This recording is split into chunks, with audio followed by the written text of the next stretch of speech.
परिचय। आज मैं बहुत खुश हूं क्योंकि मेरी चाची जी ने एक लड़की को जन्म दिया है। ये तो बहुत अच्छी बात है।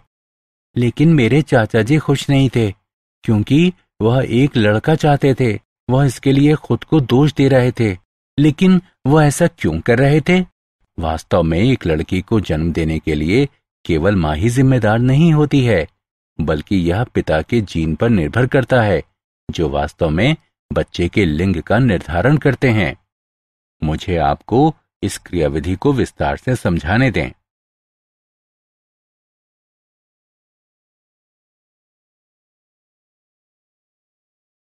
उद्देश्य। इस पाठ के अंत में आप निम्न करने में सक्षम हो जाएंगे: लिंग निर्धारण की क्रियाविधि समझना, उत्परिवर्तन के बारे में समझना, वंशावली विश्लेषण को समझना, विभिन्न प्रकार के आनुवंशिक विकारों की पहचान करना। लिंग निर्धारण। गुणसूत्रों को दो प्रकार में वर्गीकृत किया जा सकता है: लिंग गुणसूत्र और अलिंग गुणसूत्र।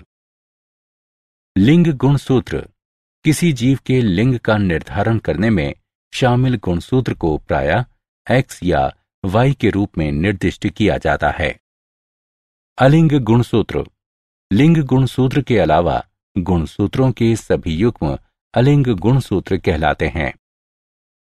लिंग निर्धारण क्रियाविधि को तीन प्रकार में वर्गीकृत किया जा सकता है: XO प्रकार, XY प्रकार, ZW प्रकार। XO प्रकार, इसमें नर में केवल एक X गुणसूत्र जबकि मादा में X गुणसूत्र का एक जोड़ा होता है, उदाहरण टिड्ढा। XY प्रकार, इसमें नर में केवल एक X और एक Y गुणसूत्र जबकि मादा में X गुणसूत्र का एक जोड़ा होता है, उदाहरण मनुष्य।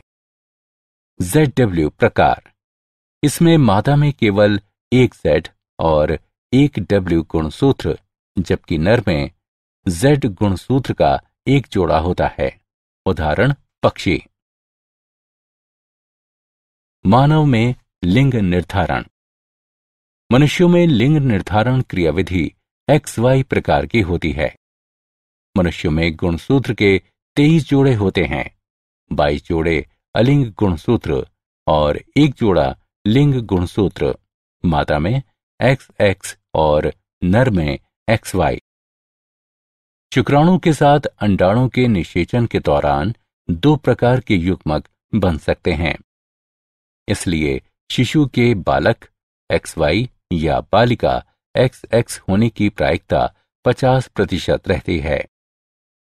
इस प्रकार लिंग निर्धारण के लिए पिता के शुक्राणु की आनुवंशिक संरचना जिम्मेदार होती है, न कि माता की।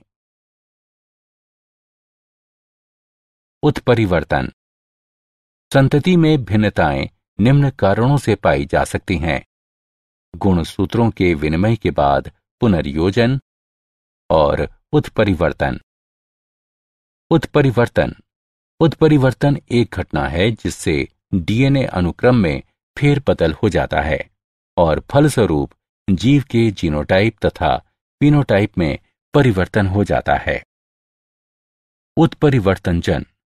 कारक जो उत्परिवर्तन में शामिल होते हैं उत्परिवर्तनजन कहलाते हैं। उत्परिवर्तनजन हो सकते हैं रसायन जैसे कि क्षारीकरण अभिकर्मक, विकिरण जैसे कि पराबैंगनी किरणें, आयनकारी विकिरण आदि, विषाणु और भौतिक अभिकर्मक। उत्परिवर्तन के प्रकार। उत्परिवर्तन को निम्न प्रकार में वर्गीकृत किया जा सकता है: लोप। लोप DNA से एक या अनेक न्यूक्लियोटाइडों को हटाता है। अंतर्वेशन यानी अनुलिपीकरण। अंतर्वेशन एक या कई अतिरिक्त न्यूक्लियोटाइडों को DNA में जोड़ता है। बिंदु उत्परिवर्तन। ये वो उत्परिवर्तन हैं जो DNA के एकल क्षार युग्म में परिवर्तन के कारण उत्पन्न होते हैं। फ्रेम शिफ्ट उत्परिवर्तन। इसमें एक या कई क्षारों को निविष्ट या निष्कासित किया जाता है। परिणाम स्वरूप डीएनए अनुक्रम महत्वहीन बन जाता है। वंशावली विश्लेषण। वंशावली विश्लेषण परिवार की अनेक पीढ़ियों में विशेषकों का विश्लेषण वंशावली विश्लेषण कहलाता है। वंशावली यह पारिवारिक संबंधों का एक आरेख है जिसमें लोगों को निरूपित करने के लिए प्रतीकों और आनुवंशिक संबंधों को निरूपित करने के लिए रेखाओं का प्रयोग किया जाता है। वंशावली में उपयोग किए जाने वाले कुछ बुनियादी प्रतीक हैं।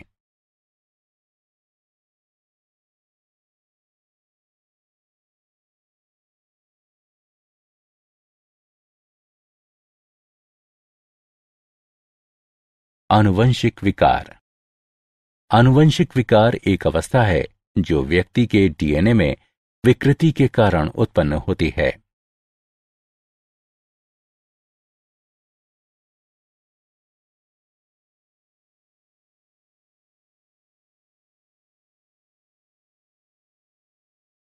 मेंडलीय विकार एक आनुवंशिक रोग जो वंशागति के मेंडलीय प्रतिरूप को दर्शाता है और डीएनए की संरचना में एकल उत्परिवर्तन द्वारा होता है, मेंडलीय विकार कहलाता है।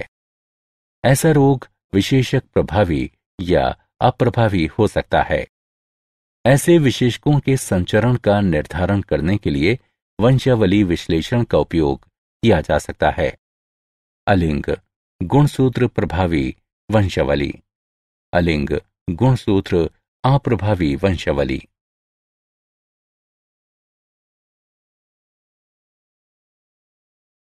मेंडलीय विकार सबसे सामान्य मेंडलीय विकारों में से कुछ हैं हीमोफीलिया, सिस्टिक फाइब्रोसिस यानी पुटीय तंतुम्यता, दात्र कोशिका अरक्तता, वर्णआंधता और फिनाइल कीटोन्यूरिया।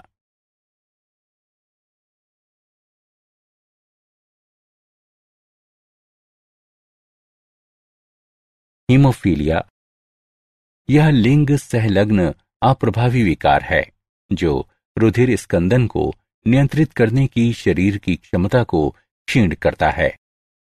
यह कुछ स्कंदन कारकों की कमी के कारण होता है। इस विशेषक का संचार वाहक मादाओं से अप्रभावित नर संतति में होता है। मादा की हीमोफीलिया से रोगग्रस्त होने की संभावना विरल होती है क्योंकि ऐसी मादा की माता में कम से कम वाहक और पिता को हीमोफीलिया से ग्रस्त होना आवश्यक होता है जो अधिक वय तक जीवित नहीं रह पाता। निम्नलिखित चार्ट हीमोफीलिया के संचार को दर्शाता है।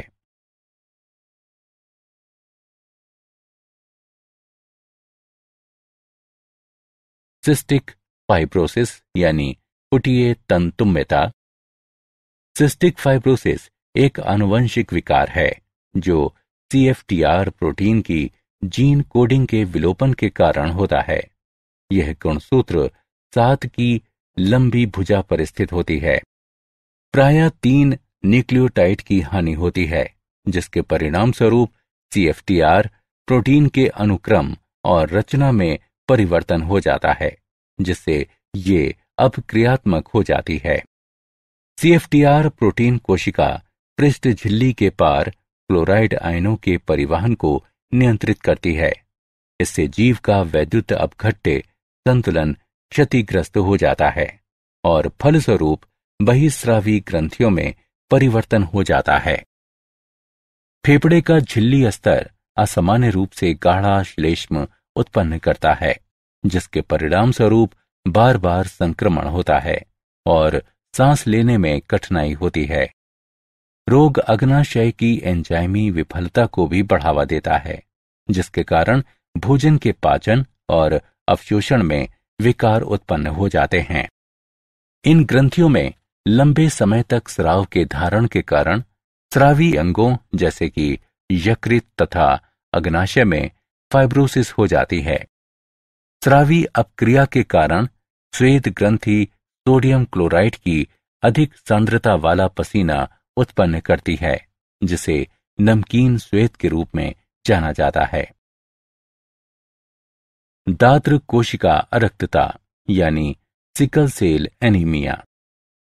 यह अलिंग अप्रभावी विशेषक है जो जनक से संतति में तब पहुंचता है जब दोनों जनक जीन के वाहक होते हैं। रोग का नियंत्रण अलील का एकल जोड़ा HbA और HbS करता है। Hb की घात S के लिए केवल समयुग्मजीव व्यक्ति ही रोगग्रस्त फिनोटाइप दर्शाते हैं।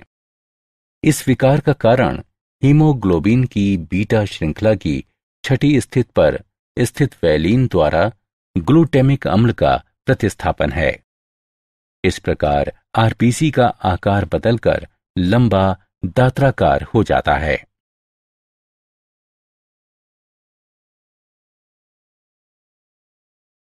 Phenyl ketonuria.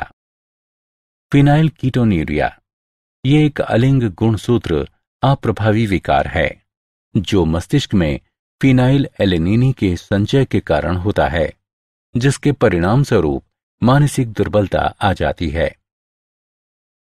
क्रोमोसोमीय विकार। ये विकार एक या अधिक गुणसूत्रों की अनुपस्थिति या अधिकता या असामान्य विन्यास के कारण उत्पन्न होते हैं। ऐसे विकार हो सकते हैं असुगुणिता, एनियोप्लोइडी, कोशिका विभाजन चक्र के दौरान क्रोमेटिड के विसंयोजन की विफलता के कारण एक क्रोमोसोम की अधिकता या हानि हो जाती है। इसे एनियोप्लोइडी कहते हैं। बहुगुणिता। बहुगुणिता एक अवस्था है जो तब पाई जाती है जब अंत्यावस्था के बाद कोशिका द्रव्य विभाजन नहीं होता है, जिसके परिणाम स्वरूप क्रोमोसोम के पूरे सेट में वृद्धि हो जाती है। ट्राइसोमी। क्रोमोसोम की एक अतिरिक्त प्रति ट्राइसोमी यानी त्रिसूत्रता कहलाती है। मोनोसोमी। जोड़े से एक क्रोमोसोम की अनुपस्थिति मोनोसोमी कहलाती है।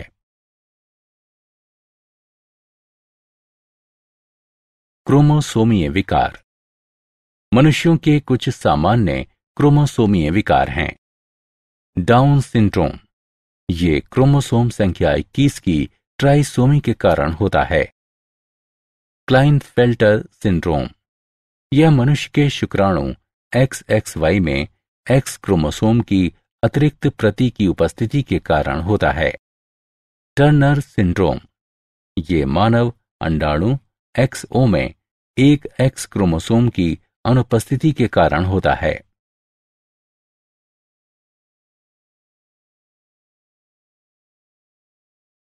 क्या आप जानते हैं डार्नेज अल्फा एक औषधि है जो एक अमेरिकी जैव प्रौद्योगिकी फर्म द्वारा सह रूपांतरण से तैयार की गई है। ये सिस्टिक फाइब्रोसिस, एक मेंडलीय आनुवंशिक विकार के उपचार में मदद करती है।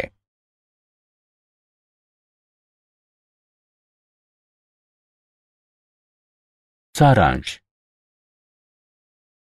आइए हमने जो कुछ सीखा है उसे संक्षेप में दोहराएं। लिंग निर्धारण क्रियाविधि 3 प्रकार की होती है, XO, XY और ZW।